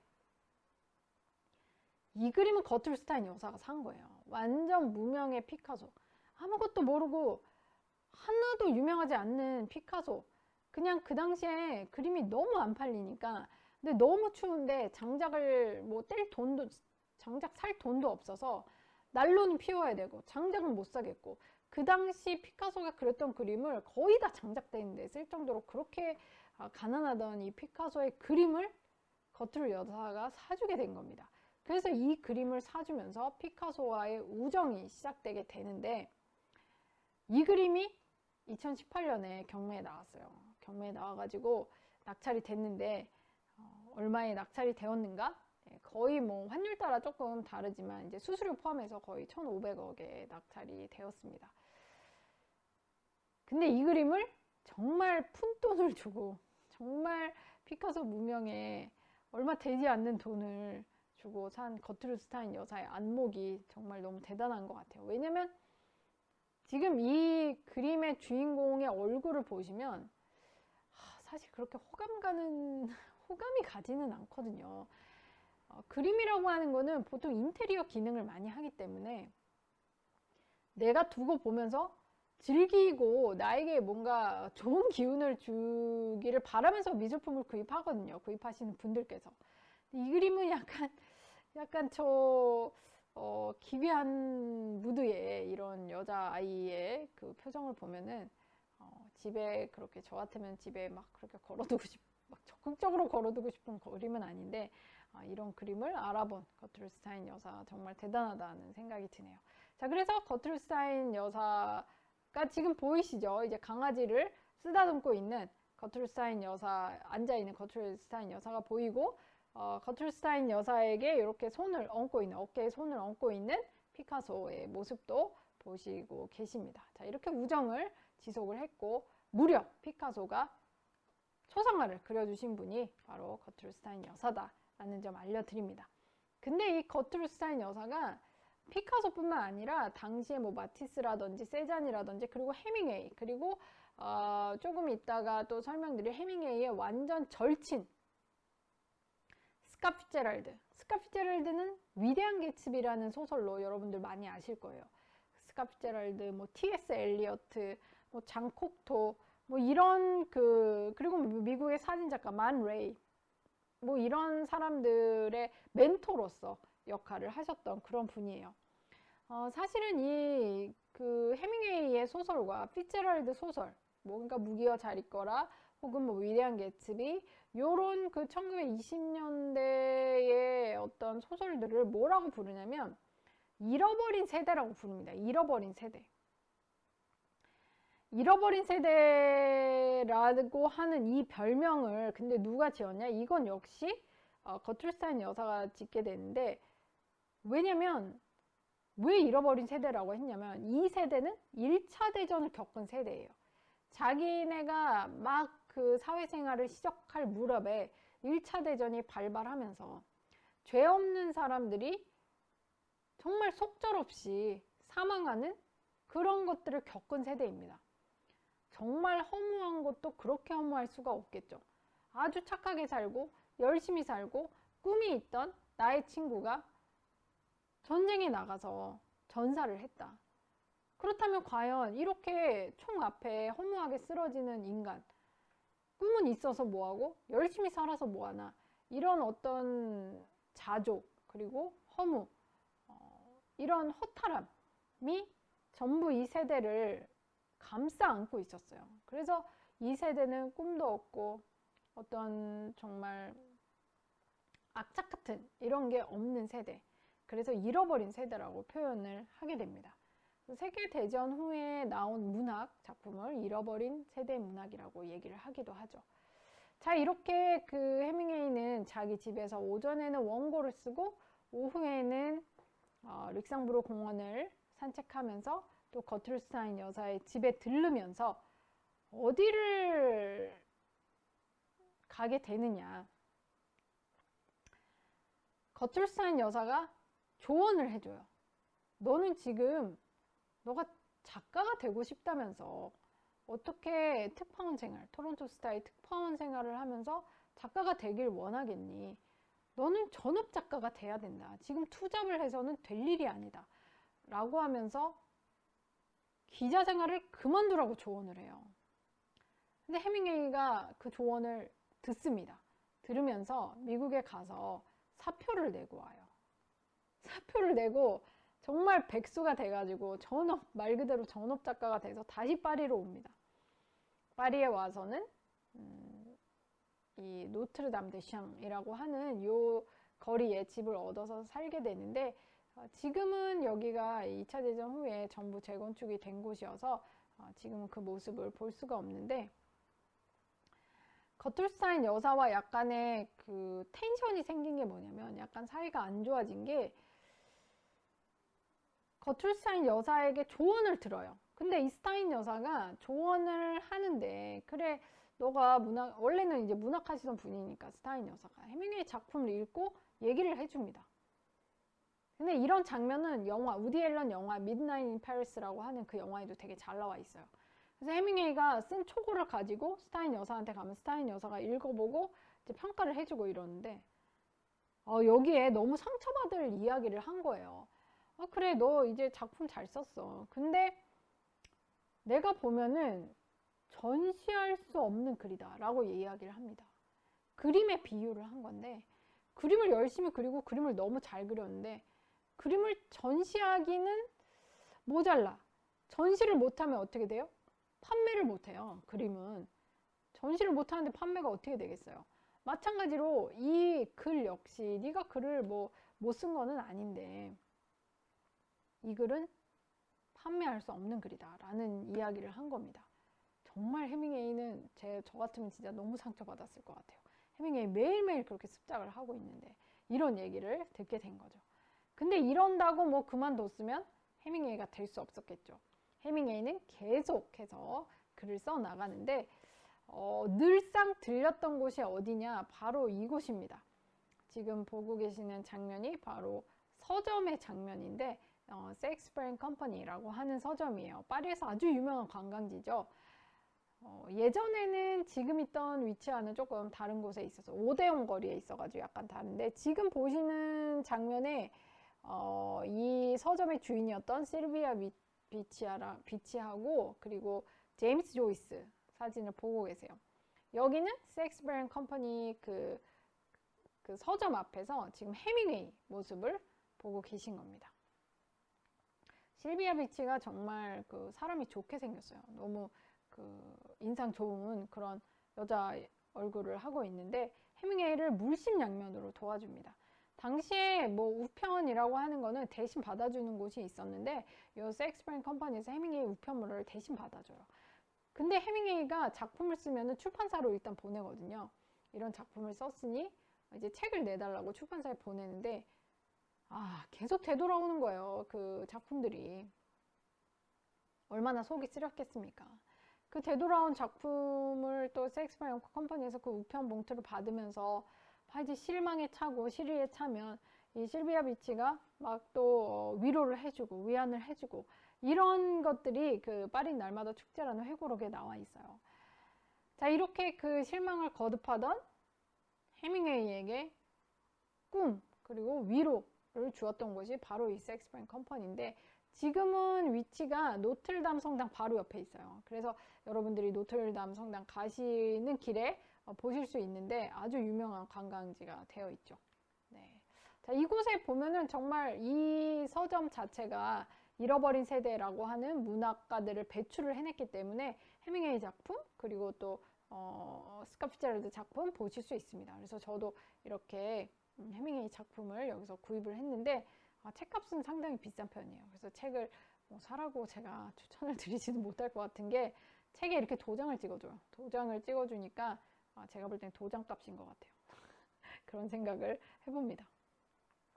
이 서점이 유명한 이유가 뭐 해밍웨이 때문에도 유명하지만, 그것보다 이 서점이 여기 지금 화면에 보시면 여기 이렇게 안대하신 이분이 제임스 조이스예요. 근데 이분 옆에 이렇게 큰 광고판처럼 텍스트가 보이실 텐데, The Scandal 이라고 되어 있어요. 스캔들이라고 되어 있습니다. 스캔들이라고 되어 있으면서 그 밑에 뭐라고 써 있냐? 율리시스라고 써 있어요. 율리시스. 이분이 그 정말 영문학 작품 중에 제일 어렵다고 일컬어져도 과언이 아닌 율리시스를 쓰신 분이 바로 이 제임스 조이스인데, 영문학 하시는 분들은 율리시스 들어보셨을 거예요. 정말 뭐 지금 이제 초판본 사진인데 너무너무 어려운 책이죠. 이게 의식의 흐름 기법에 따라서 쓴 책이기 때문에 읽기가 보통 어려운 게 아니에요. 근데 이 율리시스를 이 서점에서 펴내게 된 거예요. 이게 금서였어요. 금서. 그러니까 펴낸 순간 다 불태워지는 이런 책이었어요. 출판이 금지된 책이었죠. 근데 이곳의 이 주인인 실비아 비치는 알았던 거예요. 이 책이 정말 역사에서 한 획을 그을, 영문학사에서 정말 어떤 혁신에 가까운 그런 찬사를 받을 책이라는 거를 알았어요. 이 실비아 비치가. 자기 사비를 털어가지고 이 책을 출판을 했는데, 출판을 하면은 금서니까 당연히 출판 금지되고 뭐 책이 불태워질 걸 알기 때문에 제목을 또 다르게 해가지고 이제 다른 표지를 씌워가지고 그렇게 출판을 해내게 됩니다. 그러니까 이 율리시스 이 책이 이 서점 덕분에 나왔다고 해도 과언이 아니에요. 이 제임스 조이스에 대한 무한한 존경심을 가지고 자기 사비를 다 털어서 이 책을 내게 됐죠. 율리시스는 정말 문학사의 스캔들이죠. 말 그대로 스캔들인데, 이 어려운 책을 이렇게 마릴린 먼로도 읽은 장면을 제가 봤는데, 근데 또 제가 여기서 정말 눈을 뗄 수 없었던 게, 지금 책을 보니까 책을 끝까지 다 읽었어요. 이게 어떻게, 이게 진짜 어려운 책인데 이걸 책을 끝까지 다 보고, 지금 거의 마지막 그 책을 덮기 직전의 사진이거든요. 그래서 정말 그 뇌생미가 넘치는 그런 사진이어서 한 장 가져와 봤습니다. 자, 이 셰익스피어 컴퍼니 역시 여러분들이 생제르맹에 가시면 보실 곳이고, 그러면 도대체 해밍웨이는 글을 어디서 썼냐? 요새 뭐 유명한 예술가분들이 다 카페에서 작업을 많이 하시는데, 뭐 저도 책을 쓸 때 카페에서 많이 썼는데, 해밍웨이가 글을 썼던 카페 아직도 그 자리에 있습니다. 이게 라 클로즈리 데 릴라라고 하는 곳이에요. 옛날 간판, 옛날 건물 그대로 있고 간판만 살짝 바뀌었어요. 그래서 지금 보이시는 이곳, 네, 이곳에서 해밍웨이가 책을 썼습니다. 첫 번째 베스트셀러, 태양은 또다시 떠오른다 라고 하는 책을 해밍웨이가 이곳에서 펴내게 됐죠. 옛날 사진이랑 지금 사진 비교해 보시면 그 건물 모양은 똑같아요. 약간 그 원형 그 간판만 살짝 바뀌었는데, 제가 그 프랑스 파리, 이제 전 파리를 매년 갔었는데, 작년까지 매년 갔는데 코로나 그 터지기 전 작년 2월에 가고 이제 올해는 못 갔어요. 근데 이제 파리 매년 가면서 뭐 에어비앤비도 하고 여러 그 숙박시설에 가다 보면은 제가 굉장히 인상적이었던 게, 그러니까 바깥 건물은 전부 다 200년 전이거든요, 거의. 왜냐면 뭐 더 오래된 것도 있겠지만 오스망 남작이 파리를 전부 이제 재건축했던 이제 1800년대 그 모습 그대로 파리가 그대로 유지가 되어 있어요. 그래서 파리의 뭐 지붕이라든지 어떤 대로 그런 것들 전부 오스만 남작이 건설한 그대로입니다. 그래서 내부가 굉장히 낡았죠. 솔직히 엘리베이터가 지금 있는 것들은 그냥 기존의 오래된 건물에 엘리베이터를 그냥 꾸겨 넣은 거예요. 그러다 보니까 엘리베이터가 정말 필통만 해요. 한 명 타면은 못 타는 엘리베이터가 대다수예요. 파리 가시면. 호텔을 가셔도 마찬가지입니다. 완전히 새로 지은 건물이 아니고는 정말 그냥 한 명 겨우 타는, 그래서 짐도 거의 실어보낼 수 없을 만큼, 이제 트렁크를 들고 가면 이제 트렁크만 먼저 엘리베이터에 보내고 막 사람은 나중에 타야 되고 막 이런 수준으로 정말 좁은 엘리베이터를 그 오래된 건물에 꾸겨놓은 호텔들도 많은데, 내부를 정말 초현대식으로 가꿔놓은 곳이 많아요. 겉은 200년 됐지만 내부에 가면 완전히 현대를 맞이하는 그런 에어비앤비도 아주 많았어가지고 저는 그런 쪽에 또 요새 관심이 많이 있어요. 우리나라도 이제 구축된 건물들이 많기 때문에 그 내부를 싹 현대화하는 그런 게 참 매력이 있겠다, 그런 생각을 많이 했는데, 이 식당도, 이 카페도 내부는 이렇게 싹 다 뜯어 고친 거죠. 그래서 여기 만약에 해밍웨이의 어떤 에너지를 느끼고 싶다, 해밍웨이가 도대체 어디서 글을 썼나 궁금하실 때 이 카페에 가보셔도 좋을 것 같아요. 이 카페 앞에 동상이 하나 있어요. 장군 동상이 하나 있어요. 네이 장군이라고. 근데 그 장군 동상을 보면서 해밍웨이가 글을 썼어요. 그거를 회고록에 남겼어요. 자기가 이 카페에서 앞에 네이 동상을 지켜보면서 이렇게 태양은 또다시 떠오른다를 쓴 그 장면을 자기가 회고록에 써놨는데, 지금도 그 동상이 그대로 있거든요. 그래서 여러분들도 마치 해밍웨이가 된 것 같은 느낌을 가지시면서 네이 동상을 바라보면서 뭐 글을 이렇게 끄적끄적 하실 수도 있을 것 같아요. 근데 이제 하나 단점은 이런 데는 식당이 엄청 비싸다. 바가지는 이제 그거는 각오를 하고 가셔야 될 것 같아요. 그리고 뭐 해밍웨이가 단골이었던 스테이크집 뭐 이런 데도 아직 다 그대로 그 모습 그대로 자리를 하고 있습니다. 이름도 똑같고 뭐 그때 간판도 거의 비슷해요. 브러셀 립이라고, 요게 그래서 그 우디 앨런 감독 영화 midnight in Paris에도 이 식당이 나와요. 그 주인공이 길이라고 하는 그 주인공이 정말 이 1920년대 그 파리, 그 벨 에포크 그 이후에 정말 모든 예술이 폭발하던 그 파리 그 시절로 타임머신 타고 가가지고 막 그런 거 동경하는 사람이에요. 그러면서 자기가 여기 이 브러셀 립에서 밥을 먹고 싶어 하는데 약혼녀는 전혀 관심이 없는 그런 장면도 나오고 있죠. 다음 가실 여행지는 르둔마고라고 하는 카페입니다. 이 카페도 아주 역사가 오랜 그런 카페인데, 생제르맹에서 그 카페 드 플로르와 함께 정말 그 양대산맥, 카페의 양대산맥이라고 부를 수 있을 것 같아요. 카페에 정말 파리에 정말 유서 깊은 카페들이 많죠. 정말 카페 천국이고, 역사적으로 너무너무 유명한 그런 정말 그 지역의 랜드마크가 된 카페들이 아주 많은데, 자, 여기 레드마고 제가 추천드리고 싶은 게 정말 이 카페에서 노벨상이 몇 명이 나왔는지 모를 정도로 대단한 카페입니다. 저도 파리에 뭐 매년 갈 때마다 항상 여기를 아침에 꼭 출근하는 그런 버릇이 있었는데, 이 카페는 뭐 해밍웨이뿐만 아니라 아까 말씀드렸던 제임스 조이스, 그리고 까미가 이방인을 이 근처, 이 바로 맞은편 호텔에서 썼어요. 메디슨 호텔이라고. 까미가 그 호텔에서 이방인을 쓰고, 그 다음에 까미의 절친이죠. 완전히 베스트 프렌드였던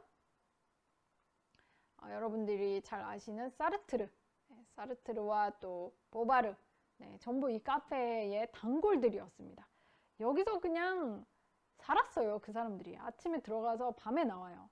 그 정도로 여기서 거의 뭐 생활을 했다라고 볼 수 있을 정도로. 근데 그러면은 파리에 그렇게 수많은 카페가 있는데 왜 여기에 몰렸느냐, 왜 여기 카페 드 플로르랑 왜 여기 레드마고에 이렇게 위대한 천재들이 모여가지고 여기서 그 노벨상을 그렇게 다 뽑아냈느냐. 그게 너무 그 단순한 이유여서 저도 깜짝 놀랐는데, 당시에 여기 난로가 있었어요. 그러니까 다른 카페에는 난로가 없어서 이제 추워서 못 갔는데 여기 난로가 있어가지고 그렇게 예술인들이 여기 모여 들었던 것 같습니다. 그 사르트르에 대해서 제가 잠깐 또 부연 설명을 드리면, 까미가 노벨상을 탔죠. 노벨문학상을 타고 나서 뭐 당시 최연소였다. 정확히 말하면 최연소는 아니지만 어쨌든 까미가 노벨상을 타고, 그리고 사르트르가 노벨상 이제 수상자로 선정이 됐는데 사르트르가 그거를 거부했어요. 나 노벨상 됐다. 나 노벨상 안 받는다. 근데 그 당시에 많은 사람들은 어쩌면 아니 노벨상을 땡큐하고 받아야지 저걸 왜 안 받나 이런 생각을 했을지도 몰라요. 그런데 제가 아주 인상 깊었던 게 뭐냐면, 스톡홀름의 노벨 뮤지엄에 갔을 때 거기에 가보시면 노벨상을 탄, 이제 1900년 이후에 노벨상을 탄 그 수많은 노벨상 수상자들의 사진이 다 있어요. 한 명도 빠짐없이. 뭐 알프레드 노벨이 노벨상을 제정한 이후에 1900년부터 수상을 시작을 해가지고 그동안 역사 속에서 뭐 잠깐 뭐 2차 대전 뭐 이럴 때는 수상이 중단된 적도 있었지만 어쨌든 수상했던 그 모든 사람들이 사진이 전부 다 있거든요. 근데 사르트르만 백지로 돼 있어요. 그러니까 너무 튀더라고요. 그 정말 수천 명의 사진이 쫙 있는데 사르트르만 딱 이렇게 백지로 돼 있어, 사진 부분이. 와, 그래서 이게 노벨상을 타는 것도 정말 영광이고 인류에게 오래오래 회자되겠지만 그거보다 더한 게 노벨상을 거부하는 거구나. 저는 또 그런 생각도 해봤어요. 노벨상을 거부한 것으로서 정말 그 노벨상 위에 더 대단한 그런 존재감을 남길 수가 있구나. 그런 생각이 또 들었습니다. 굉장히 흥미로웠어요. 자, 그래서 생제르맹에 가시면 여러분들 이렇게 카페 드 플로르 그리고 레드마고 둘이 붙어 있어요. 둘이 이렇게 양옆 이웃집으로 붙어 있으니까 요것들 가보시면 참 좋을 것 같습니다. 이 레드마고 맞은편에 공원이 하나 있는데 그 공원에 가면 피카소 조각도 있어요. 막 피카소 조각이 그냥 길거리 공원에 있는 클라스가 파리 클라스예요. 그래서 여러분들 가시면서 생각해 보셔도 좋을 것 같아요. 자, 이제 오늘 마지막 주인공 제가 소환을 했습니다. 자, 한 명은 해밍웨이 사진인지 아실 거고, 해밍웨이 옆에 있는 이 사람은 누구냐. 참 이걸 보면은 해밍웨이는 참 노안이에요. 노안이고 그 옆에 계신 분은 진짜 동안인데 한참 형이거든요. 그 누구냐면은 위대한 개츠비를 썼던 스카 피츠제럴드입니다. 이 둘이 완전히 죽고 못 사는 베스트 프렌드였어요. 막 둘이 우정을 넘어서 이게 정말 브로맨스가 이게 브로맨스구나 할 정도로 둘이 뭐 거의 사랑을 하지 않았나 이런 수준으로 아주 끈끈한 관계였어요. 해밍웨이는 계속 그 정말 20살 때 그 꽃다운 그 꽃미남이 점점 역변을 해가지고 나중에는 그 외모를 거의 망치면서 사는 게 아닌가 이런 생각이 들 정도로 그랬는데, 스카 피츠제랄드는 아주 계속 핸섬한 그런 모습을 유지를 했어요. 훨씬 형이에요. 근데 이 둘이 파리에서 만나게 됐어요. 파리에서 만날 때 해밍웨이도 와이프가 있었고, 스카 피츠제랄드도 아주 유명한 와이프죠. 젤다 피츠제랄드. 젤다 피츠제랄드와 딸 스코티가 있었습니다. 자, 근데 이 둘의 상황은 완전히 극과 극이었어요. 정말 극과 극이었던 게 뭐냐면, 해밍웨이는 이때 무명이에요. 무명이고 원고를 보내도 맨날 되돌아오고, 원고 보내면 되돌아오고, 맨날 퇴짜 맞는, 원고료도 그냥 진짜 요만큼 받는 그런 무명의 작가였던 반면에, 이 피츠제랄드는 말 그대로 미국 최고 인기 베스트셀러 작가였어요. 정말 하늘과 땅이었어요. 하늘과 땅. 근데 그러면 피츠제랄드는 어떻게 최고의 작가가 됐는가? 그 이야기가 또 굉장히 흥미롭습니다. 이 얘기를 빼놓을 수 없어서 제가 들려드리는데, 피츠제랄드가 아주 뭐 유복한 집에서 자란 거는 아니에요. 그냥 평범한 중산층 가정에서 자라나게 되는데, 어머니가 욕심이 되게 많았어요. 그러다 보니까 내 아들이 최고가 돼야 되는 거예요. 그래서 어머니가 교육열이 대단했기 때문에 이 자기 아들을 최고의 사립학교에 보냅니다. 고등학교를. 근데 당시에 그 집안 사정으로서는 아주 무리를 한 거예요. 사립학교를 보냈는데 당연히 뭐 공부를 잘했어요. 그리고 제가 볼 때는 해밍웨이는 습작을 오래 했고, 자기가 계속 스스로를 다듬고 다듬어서 이런 문체 장인으로서 최고의 작가가 된 반면에, 피츠제랄드는 정말 타고난 게 아닐까, 저는 그런 생각을 해봤어요. 피츠제랄드는 뭐 그렇게 습작 생활이 길지도 않았고, 정말 첫 소설부터 어마어마한 베스트셀러가 됐었기 때문에. 그리고 둘의 뭐 문학 스타일이 완전히 다르기는 하죠. 근데 저는 개인적으로, 이건 제 개인적인 생각인데, 저는 해밍웨이 문체보다는 피츠제랄드 문체를 더 선호합니다. 이제 해밍웨이 문체는 딱딱하고 강하죠. 그래서 이게 둔탁해요. 북소리 같아요. 북소리. 둥둥둥 이런 소리가 울리는, 정말 어떤 뭐 장식, 뭐 미사여구 뭐 이런 거는 전혀 느낄 수 없이,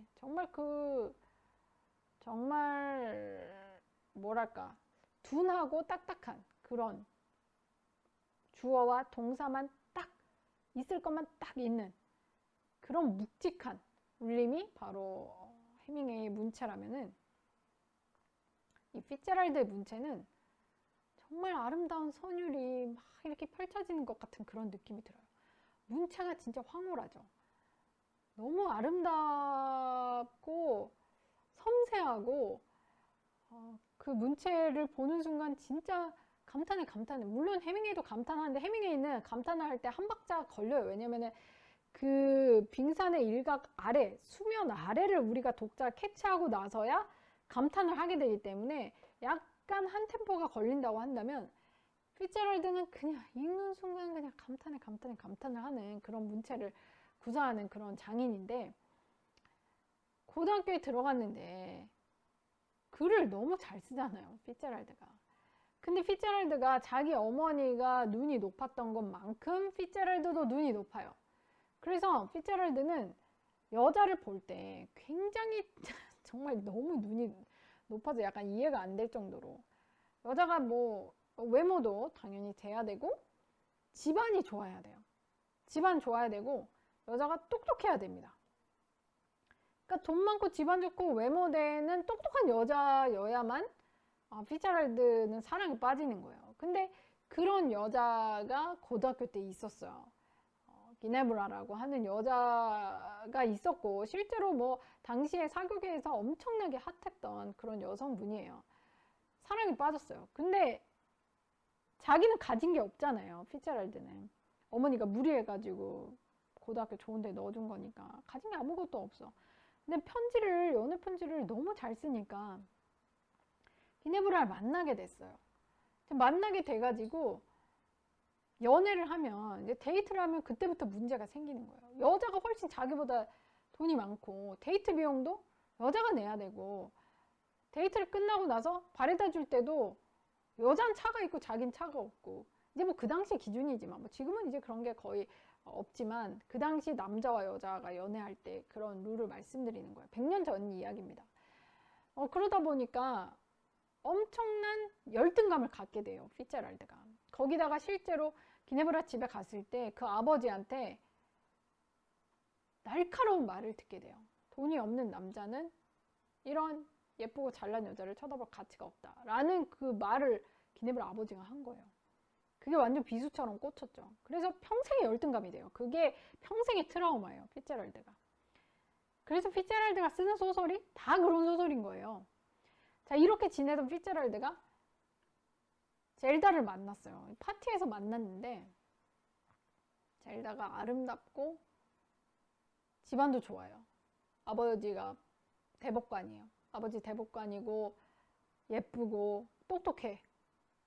사랑에 빠졌어요, 둘이. 그냥 첫눈에 사랑에 빠졌는데, 약혼을 하고 나서 보니까 젤다가 보니까 그냥 피츠제랄드가 아무것도 없는 거예요. 스펙이 뭐 그냥 이제 대학은 아이비리그를 다니고 있었어요. 프린스턴을 다니고 있었지만 그 외에는 뭐 돈도 없고, 뭐 작가를 한다고 하는데 뭐 작품도 낸 게 없고 전혀 뭐 별 볼 일이 없는 거예요. 그래서 파혼을 했어요, 젤다가.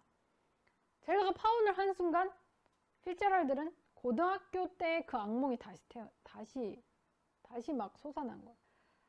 아, 그래, 맞아. 고등학교 때도 내가 돈이 없어서, 능력이 없어서 그 여자와 결혼하지 못했지.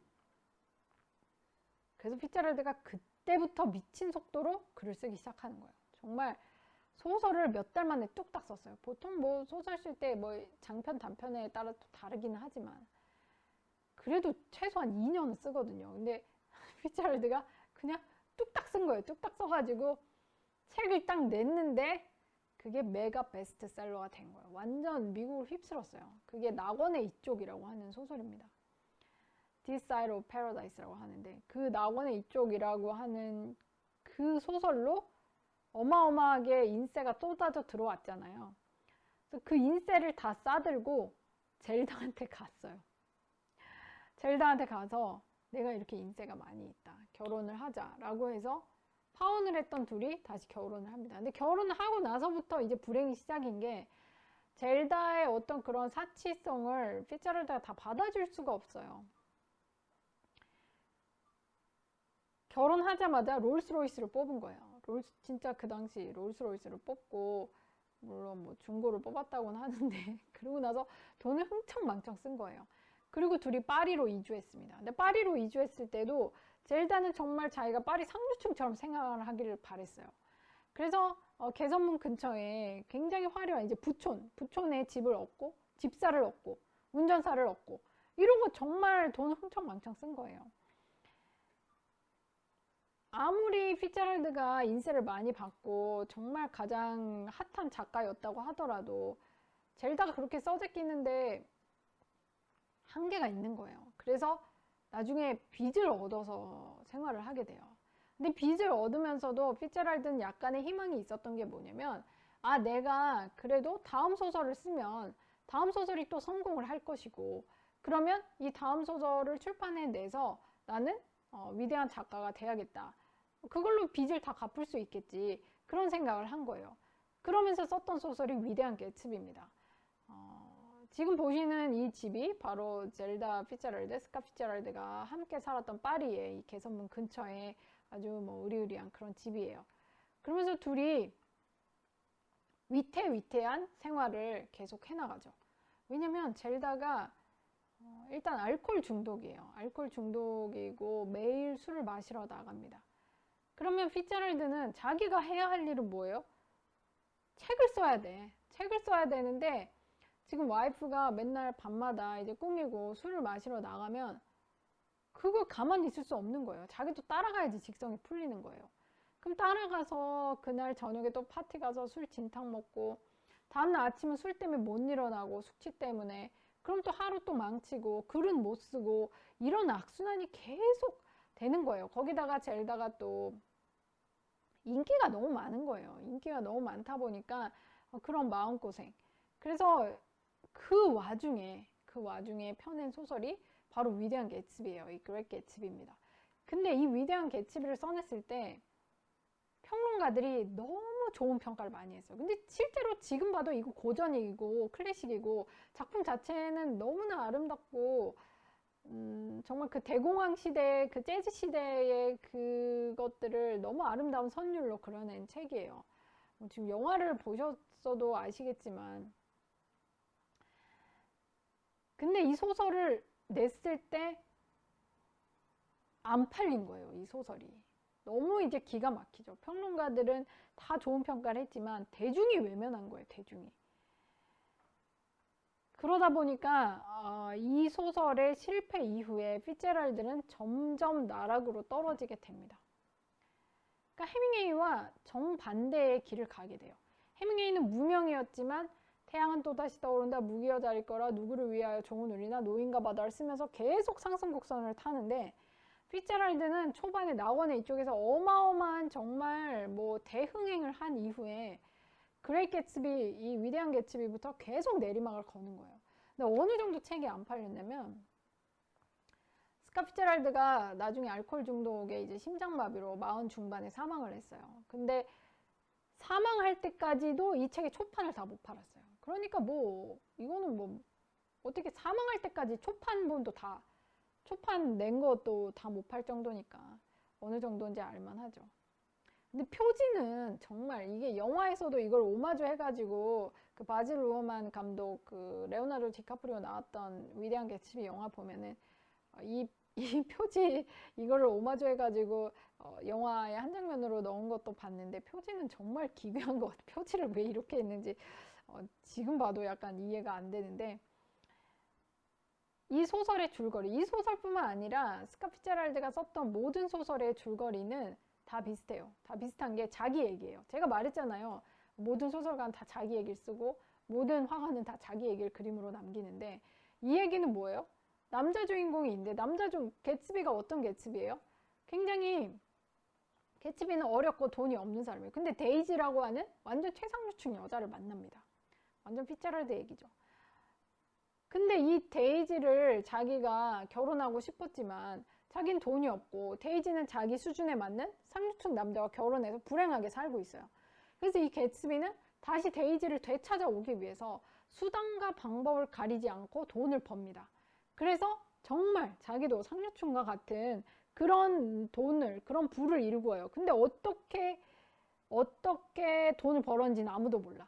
그러니까 온갖 수단과 방법을 가리지 않고 돈을 벌어서 데이지를 되찾아올 수만 있을 만큼 돈을 번 다음에 데이지한테 가죠. 근데 데이지가 다시 개츠비한테 가느냐? 그렇지 않다는 거예요. 근데 사실 데이지가 뭐 그럴 가치가 있는 여자도 아닌데, 그러니까 피츠제럴드도 사실 자기 와이프를 너무 사랑하고 이제 너무 질투했지만 과연 젤다가 그럴 가치가 있었나라고 생각하면 그거는 의문점이에요. 젤다는 사실 남편 일을 거의 다 방해하지 않았나 그런 생각을 해봅니다. 자, 이렇게 그 해밍웨이와 피츠제럴드가 함께 친하게 지내던 곳까지 제가 설명을 드렸어요. 자, 해밍웨이는 이후에 피츠제럴드가 점점 이제 몰락해 가는 것을 보게 되죠. 자, 해밍웨이에게 정말 평생 잊을 수 없는 악몽 같은 일이 일어나게 됩니다. 그것이 바로 이 파리의 리옹역에서 이 악몽 같은 일이 일어나게 되는데, 리옹역 지금도 있죠. 우리나라 서울역 같은 그런 곳인데, 자, 이 리옹역에서 무슨 일이 있었느냐? 해밍웨이가 특파원을 할 때 스위스에 취재를 가게 됐어요. 근데 와이프랑 같이 가야겠다 이런 생각을 하게 됩니다. 근데 출발하는 날 와이프가 몸이 안 좋은 거예요. 그래서 해밍웨이 보고 먼저 가라고 한 다음에 며칠 뒤에 헤들리가 가게 됐어요. 근데 이 엘리자베스 헤들리가 갈 때 스위스에 가서 남편을 며칠 만에 보는데 내가 뭔가 서프라이즈를 해줘야겠다 라는 생각을 하면서 해밍웨이가 그동안 썼던 모든 원고, 그동안 습작으로 해놓았던 모든 원고를 싹 다 싸가지고 가방에 싸서 스위스로 갑니다. 갔는데 리옹역에서 불행한 일이 터지고 말았죠. 그 가방을 잃어버렸어요.